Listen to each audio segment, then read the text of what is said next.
राधे राधे जी। कैसे हैं आप सब? आशा है अच्छे ही होंगे। भक्ति फॉर ऑल चैनल में मैं शशि शर्मा आप सभी का हार्दिक स्वागत करती हूँ। सावन का महीना चल रहा है और सावन में मैंने आपको श्रावण मास महात्म्य के अध्याय सुनाए हैं। तो आज उसी सीरीज़ को आगे बढ़ाते हुए 24वां और 25वां अध्याय, 2 अध्याय मैं आपको आज एक साथ सुनाऊंगी क्योंकि छोटे छोटे हैं दोनों अध्याय। तो इसलिए आइए सुनते हैं बिना देरी करे। अगर आप मेरे चैनल पर नए हैं तो चैनल को सब्सक्राइब कर लीजिए। अगर अच्छा लगता है तो शेयर भी कर दीजिए और एक लाइक तो कर ही दीजिए।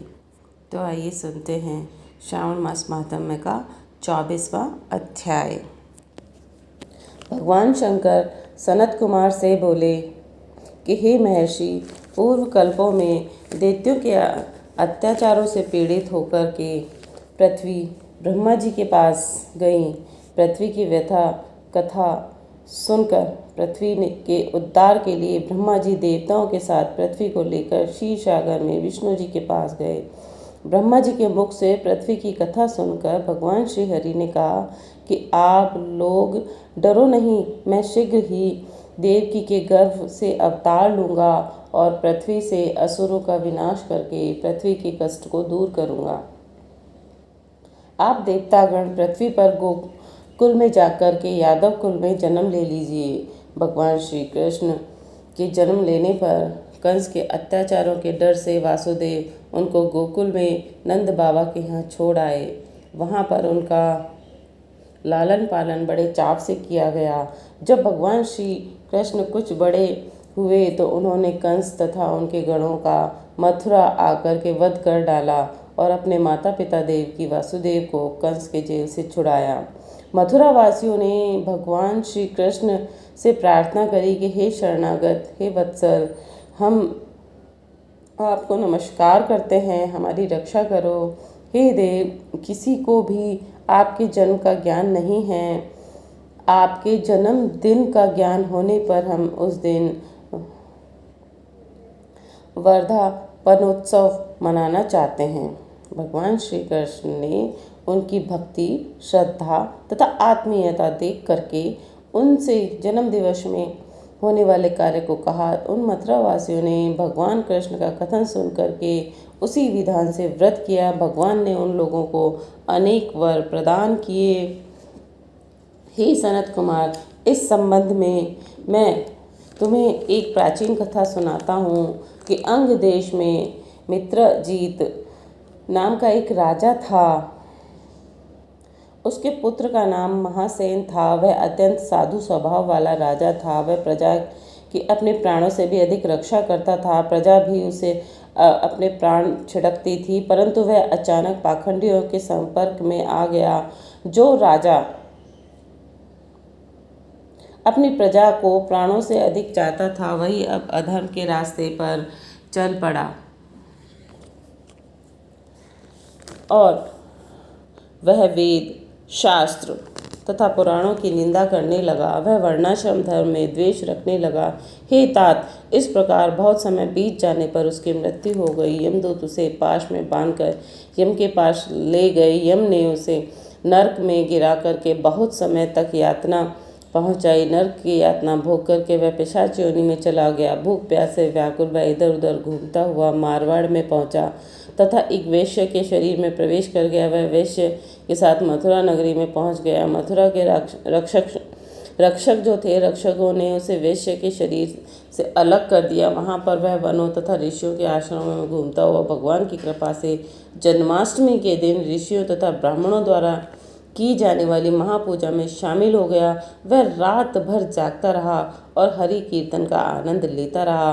वह भगवान की कृपा से उसी क्षण निष्पाप, पवित्र और स्वच्छ चरित्र का होकर के प्रेत शरीर को छोड़ करके विमान द्वारा विष्णु लोक में पहुंच गया। इस व्रत के प्रभाव से वह मोक्ष को प्राप्त हुआ। यह व्रत सब इच्छाओं को पूर्ण करने वाला है। इसके करने से मनुष्य को सब अभिष्ट प्राप्त हो जाते हैं। विद्वानों का कर्तव्य है कि वे श्री कृष्ण जन्म का विधान लिख करके इसका प्रचार और प्रसार करें। ये हमारा 24वां अध्याय था। ये 25वां अध्याय भी सुना ही देती हूँ। ये है पिठोर व्रत। हे सनत कुमार, अब मैं तुम्हें श्रावण मास की अमावस्या के महात्म्य के बारे में बताता हूँ। इस दिन रखा गया व्रत पिठोर व्रत कहलाता है। सर्वाधिष्ठान होने से घट को पीठ कहते हैं। उसमें पूजन उपयोगी वस्तु होती है, उनको और कहते हैं, इसलिए इस व्रत का नाम पिठोर व्रत कहा गया है। विधि इस प्रकार है कि दीवार को पहले सफ़ेद या पीले रंग से रंगनी चाहिए, फिर तांबे के रंग से रंगनी चाहिए। फिर अब मध्य भाग में पार्वती और शिवलिंग बनाए। उसके चारों ओर संसार की सभी चीज़ें बनाएं, जैसे रसोई घर, देव मंदिर, शयनागार, खजाना, स्त्रियों के सोने का कमरा, अंतर प्रसाद, अट्टालिका, पेड़, ईंट, पत्थर, चूना, दरवाजा, चार दीवारी, बकरी, गौ, भैंस, ऊँट, हाथी, घोड़ा, पालकी, रथ, सब प्रकार के अनाज, इस तरह के पक्षी, मतलब सब तरह के पक्षी बना दीजिए, दालें, सब्जियां, फल, दीपक और इत्यादि।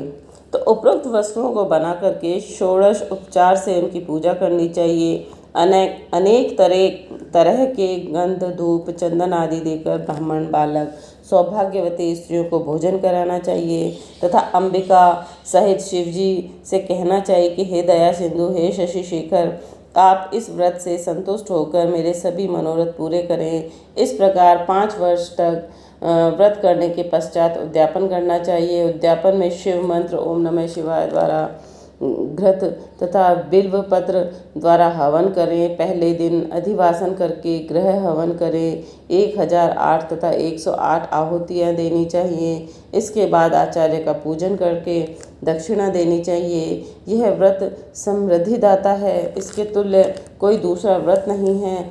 ऐसा व्रत आज तक न हुआ और न होगा। हे वत्स, मनुष्य जो भी चीज़ें दीवारों पर बनाएगा वे सब उसे चीज़ें प्राप्त होंगी। तो ये हमारा 25वां अध्याय था पिठोर व्रत। तो आप भी कर लीजिए, ये सारी चीज़ें बना लीजिए। सब जो संसार में हमको सब कुछ ही चाहिए होता है, तो जितना ज़्यादा आप दीवार पर चित्र बनाएंगे उतनी ज़्यादा चीज़ें प्राप्त करेंगे। तो आप मेरे चैनल को लाइक कर दीजिए अगर आपने लाइक नहीं किया है तो, और ध्यान से सुनिएगा क्योंकि श्रावण मास महात्म्य है। शिव की कृपा बनी रहेगी। तो भगवान भोले की, माता पार्वती की कृपा सभी पर बनी रहे, ऐसी प्रार्थना के साथ आपसे विदा लेती हूँ। मैं शशि शर्मा। तो राधे राधे जी, राधे राधे। ओम नमः शिवाय, ओम नमः शिवाय।